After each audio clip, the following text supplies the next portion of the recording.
So, as promised, here's our first Q&A video thingy for the questions that I missed in the real talk.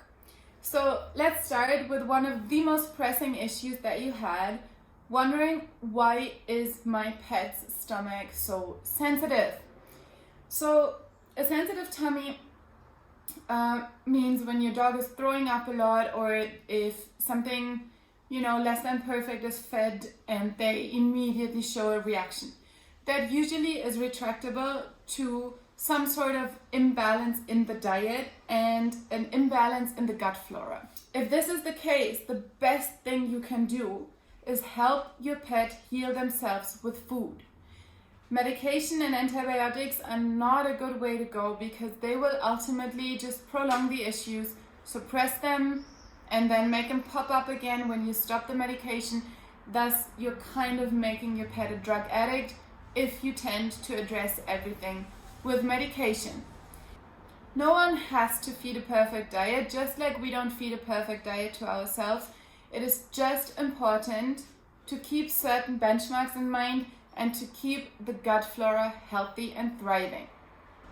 You might have heard the word microbiome before because I keep saying it all the time, and it's just basically an essential part of your pet's immunity. If the microbiome is healthy, your pet will be healthy in most cases.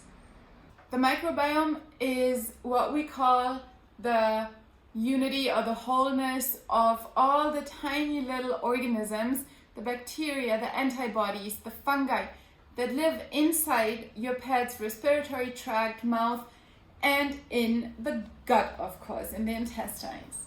Actually, the microbiome has so many little tiny organisms that they outnumber your pet's own cells by about 10 times. These little organisms are basically the most precious thing for your dog's or cat's immunity that you have. They are the biggest resource we have to keep our pets healthy, because they work in our favor. They work to keep our pets healthy. They defend your pet's body from any sort of intruders like bacteria and viruses that are not supposed to be there.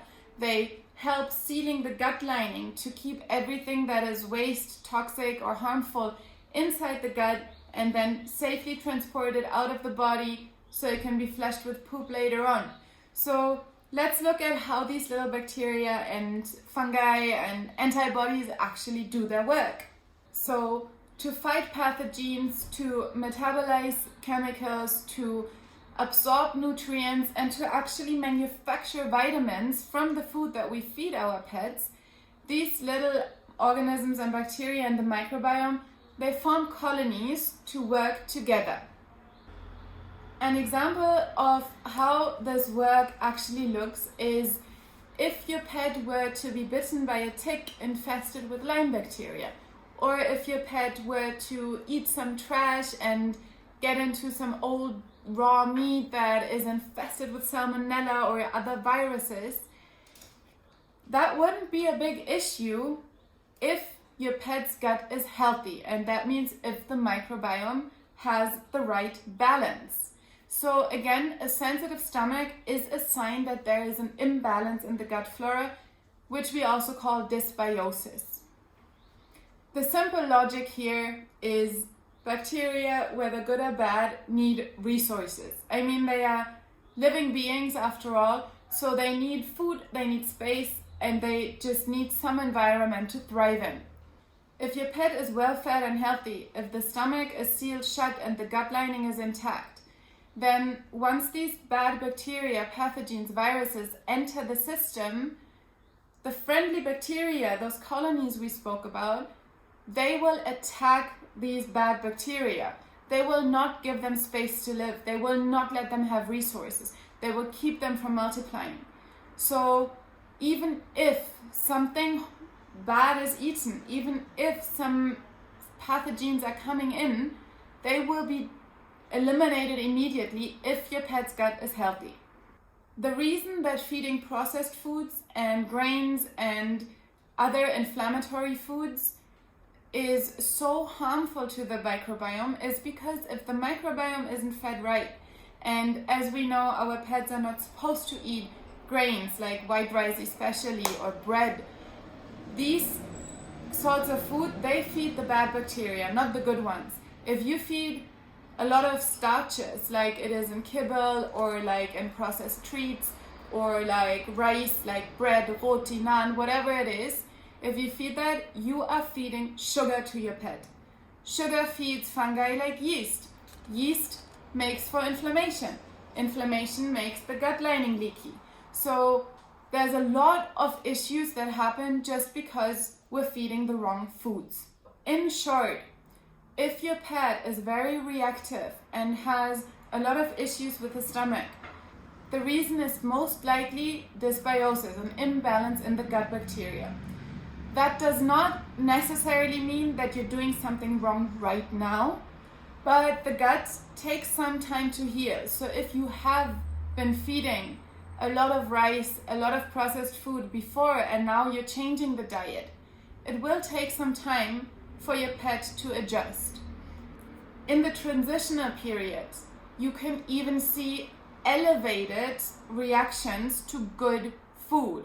So the reason is, if you feed a lot of good food after you fed more inflammatory foods like mentioned, rice, kibble, whatever, then the good bacteria will start to pick up work. They will start to be fed well. They will start to do the processes that they were supposed to do this entire time.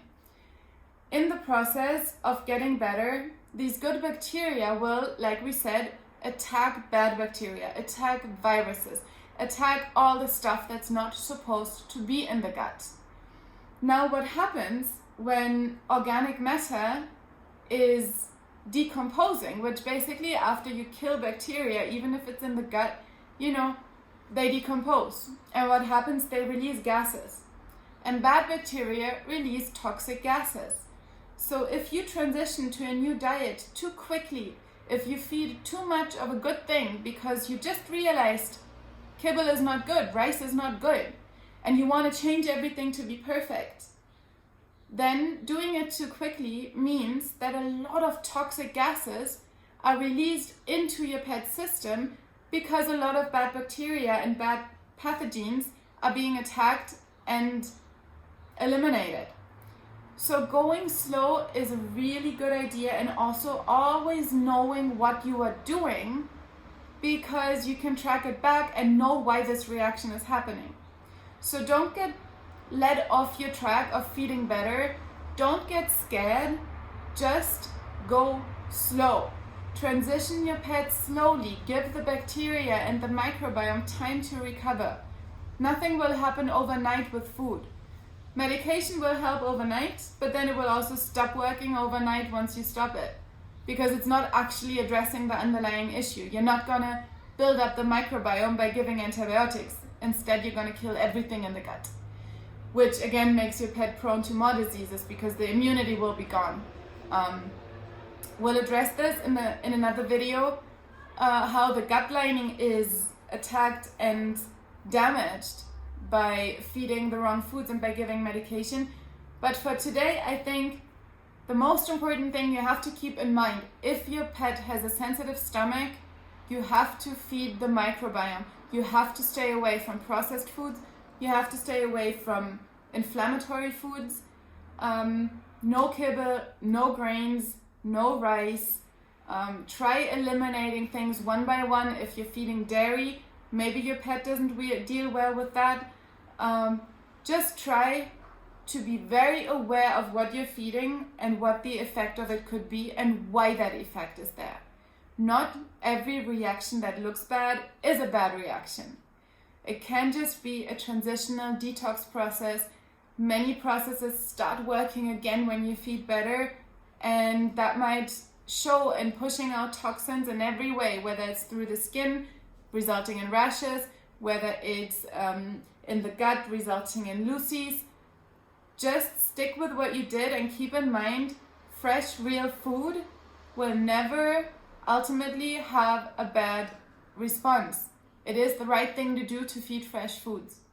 So stay with what you're doing, keep doing your research, and transition slowly, give your pet time, and you'll get there.